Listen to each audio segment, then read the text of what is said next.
नमस्कार, मैं doctor Rajeev Kant Pandey, orthopaedic surgeon, Lakshmi nursing home, Jhumri Telaiya से। जैसा कि हम लोगों ने अपने पिछले 2 वीडियोज़ में बात की, हम चर्चा कर रहे हैं यूरिक एसिड के बारे में। यूरिक एसिड क्या होता है, कैसे बढ़ता है, कौन से ऐसे खाने में पदार्थ हैं जिनकी वजह से यूरिक एसिड बढ़ जाता है, ये सारी चर्चाएँ हम कर चुके हैं। आज हम जानेंगे कि अगर यूरिक एसिड बढ़ जाता है तो क्या होता है। यूरिक एसिड का लेवल अगर हमारे शरीर में बढ़ जाए तो ये अगर तेज़ी से बढ़े या तेज़ी से घटे तो क्रिस्टलाइज हो जाता है। क्रिस्टलाइज हो जाता है ये हमारे जॉइंट्स के अंदर, किसी डैमेज बॉडी पार्ट्स के अंदर या किडनी के अंदर, जिसकी वजह से जोड़ों में तेज़ दर्द, सूजन और फीवर जैसी चीज़ें हो सकती हैं। और यूरिक एसिड का दर्द जो लोग जानते हैं, बहुत तेज़ दर्द होता है, काफ़ी स्ट्रॉन्ग एनाल्जेसिक्स की ज़रूरत पड़ती है इसे कंट्रोल करने के लिए। और यूरिक एसिड का स्तर अगर लंबे समय तक बहुत ज़्यादा है तो ये किडनी में भी जमा होकर के रीनल स्टोन्स बना सकता है। तो केवल जोड़ों को ही नहीं, ये किडनी को भी डैमेज कर सकता है। और हम जानते हैं कि यूरिक एसिड का जो स्टोन्स होता है वो कई बार बहुत बड़े बड़े साइज़ का स्टोन भी हो सकता है। अब हम बात करते हैं कि अगर हमारा यूरिक एसिड का लेवल बढ़ जाए, हमें जोड़ों में दर्द हो जाए तो उसका इलाज क्या है। ऐसी स्थिति में हम उनको एनाल्जेसिक प्रिस्क्राइब करते हैं, उस बॉडी पार्ट को रेस्ट और आइस लगाने के लिए सलाह देते हैं, है ना। कई बार एंटीबायोटिक कवरेज भी दे सकते हैं अगर बहुत ज़्यादा इन्फ्लेम्ड हो जाए या इन्फेक्टेड ऐसा लगे हम लोग को। बट हम लोग को एंटीबायोटिक की आवश्यकता ना के बराबर पड़ती है। दूसरी चीज़ जो सबसे इम्पॉर्टेंट है, हम पेशेंट को हाइड्रेशन मेंटेन करने के लिए बोलते हैं, प्रॉपर हाइड्रेशन, ताकि क्रिस्टलाइजेशन को हम कम कर सकें। और ऐसी मेडिसिन देते हैं जिससे कि यूरिक एसिड का लेवल कम हो सके। तो कई लोग ये कहते हैं कि सर हम लोग को तो बहुत तेज़ दर्द हुआ, लेकिन जब यूरिक एसिड टेस्ट कराया तो बिल्कुल नॉर्मल था। ऐसा हो सकता है क्योंकि यूरिक एसिड से रिलेटेड पेन तभी होता है जब या तो तेज़ी से बहुत यूरिक एसिड का लेवल बढ़ता है या बहुत तेज़ी से घटता है। दोनों ही स्थिति में यूरिक एसिड क्रिस्टलाइज हो जाता है, जिसकी वजह से ये पेन हो सकता है। तो ऐसा जब हो ही सकता है कि आपको दर्द हो, लेकिन आप जब टेस्ट कराएं तो आपका यूरिक एसिड नॉर्मल आए। इस स्थिति में भी लेकिन हमें कई बार स्ट्रॉन्ग पेन किलर्स की ज़रूरत पड़ती है। अब हम एक बहुत महत्वपूर्ण पहलू पे चर्चा करेंगे कि अगर किसी को यूरिक एसिड की समस्या है तो उसे वो क्या प्रिकॉशन रखें, क्या सावधानी बरतें कि उनको ये समस्या बार बार ना हो। ये बात सही है कि एक बार जिन लोगों में यूरिक एसिड बढ़ने की टेंडेंसी होती है, बार बार वो इस समस्या से परेशान होते हैं। कई बार हमारे पास पेशेंट आते हैं जो कि कहते हैं कि कई सालों से वो यूरिक एसिड के लिए दवाइयाँ ले रहे हैं। तो आइए जानें कि अगर हम यूरिक एसिड से पीड़ित हैं तो क्या हमें प्रिकॉशन लेना चाहिए, क्या चीज़ करना है, क्या नहीं करना है।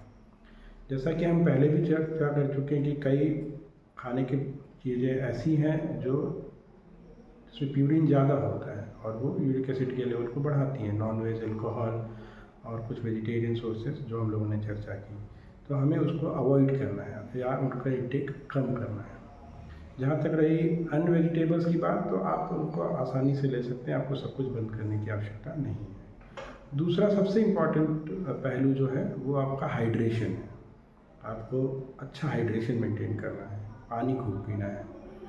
तो इस पे आज हम विस्तार से चर्चा करेंगे कि कितना पानी पीना चाहिए, एक व्यक्ति को कैसे पता चले कि वो सफिशिएंटली पानी पी रहा है कि नहीं। तो जहाँ तक बात है क्वांटिटी वाइज, तो ये person to person and place to place vary कर सकता है, बदल सकता है, जो डिपेंड करता है आप कहाँ रहते हैं और किस परिस्थितियों में काम करते हैं। लेकिन सामान्यतः लगभग 3 से 4 लीटर पानी हमें रोज़ पीना चाहिए नॉर्मल कंडीशंस में, ठीक है।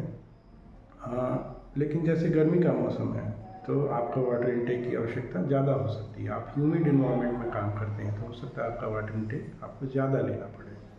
तो हम लोगों को सजेस्ट करते हैं कि आप मेजर करके पानी पीजिए, अपना पानी का ध्यान रखिए। और वैसी स्थिति में जहाँ पर आप मेजर नहीं कर सकते हैं, उसके लिए एक बहुत सिंपल मेथड है, जो आप सब लोग में से कई लोग जानते भी होंगे कि आप अपने यूरिन का कलर वॉच करते रहिए। आपके यूरिन का कलर बहुत ही लाइट येलो होना चाहिए। अगर वो डार्क हो रहा है या उसका रंग गाढ़ा लग रहा है तो आप ये समझिए कि बहुत ज़्यादा संभावना है कि आप कम पानी पी रहे हैं और आपको अपना वाटर इंटेक बढ़ाने की ज़रूरत है। तो सबसे इम्पॉर्टेंट चीज़ जो आप कर सकते हैं, अगर आपके पास कोई मेज़र करने का डिवाइस नहीं है या आप आउटडोर काम करते हैं, तो जस्ट आपको अपने यूरिन के कलर पे वॉच करते रहना है कि आप सफिशिएंट पानी पी रहे हैं कि नहीं। अगर आपका यूरिन का कलर पानी जैसा है या लाइट येलो है तो आप सफिशिएंट पानी पी रहे हैं, लेकिन अगर ये कलर डार्क है तो आपको ये देखना है कि आपका पानी का इंटेक प्रॉपर है कि नहीं। अगर नहीं है तो उसको बढ़ाइए। कुछ मेडिसिन्स हैं जिसके इंटेक से, जैसे विटामिन B12 और ये सब की कैप्सूल्स लेने से कई बार यूरिन का कलर येलो हो सकता है। इस स्थिति में ये मेथड आपके लिए थोड़ा उतना प्रिसीजन भरा नहीं हो सकता है, लेकिन मोस्ट ऑफ द टाइम आप अपने यूरिन के कलर को अगर वॉच करें तो आपका वाटर इंटेक सफिशिएंट हो सकता है। तो अब हम नटसेल में बात करें। यूरिक एसिड बढ़ने के कारण हैं कुछ मेडिसिन्स, कुछ भोज्य पदार्थ जैसे कि मेनली नॉन-वेज, अल्कोहल, जिनको हमें अवॉइड करना है। अपना हाइड्रेशन खूब अच्छे से मेंटेन करना है, 3 से 4 लीटर पानी पीना है और खूब यूरिन पास करना है, जिससे कि वो यूरिक एसिड जल्दी से जल्दी उससे बाहर निकले, है ना। कई पेशेंट्स मेरे पास आते थे जो कि कई सालों से यूरिक एसिड की दवाइयाँ ले रहे हैं, लेकिन अब अपना हाइड्रेशन अच्छा रख करके वो इस प्रॉब्लम को बहुत हद तक अवॉइड कर सकते हैं। तो नटसेल में ये ज़रूर याद रखिए, अपना हाइड्रेशन अच्छा रखिए, खूब पानी पिए और एटलीस्ट 3 से 4 लीटर पानी पिए। अपने यूरिन के कलर को वॉच करें और यूरिक एसिड बढ़ाने वाली जो फूड्स हैं उनको थोड़ा अवॉइड करें। मुझे आशा है कि ये वीडियोस आपके लिए हेल्पफुल होंगे, आपको एक जनरल गाइडलाइन देंगे कि हम क्या करें क्या ना करें। जहाँ तक बहुत स्पेसिफिक पेशेंट्स के लिए बात है तो वो person to person treatment vary कर सकता है। जैसे वाटर इंटेक भी किडनी के पेशेंट्स में कई बार रिस्ट्रिक्ट किया जाता है, तो इसको आप एक जनरल गाइडलाइन की तरह लें, हाँ, और अपने कुछ स्पेसिफिक कंडीशन के लिए ज़रूर अपने डॉक्टर से सलाह लें। और ये यहीं पे हम अपना वीडियो कंक्लूड करते हैं यूरिक एसिड पे डिस्कशन। मुझे बहुत सारे सजेशंस आ रहे हैं वीडियो के साउंड्स को लेकर, और वीडियो कैसे और अच्छा बना सकते हैं ये भी आप मुझे सजेस्ट करते रहिए, और कौन से टॉपिक्स पे आप और वीडियो चाहते हैं ये भी मुझे बताइए। साथ ही साथ अगर इस टॉपिक से रिलेटेड आपको कोई और क्वेरी है तो आप मुझे कमेंट में जाके बता सकते हैं।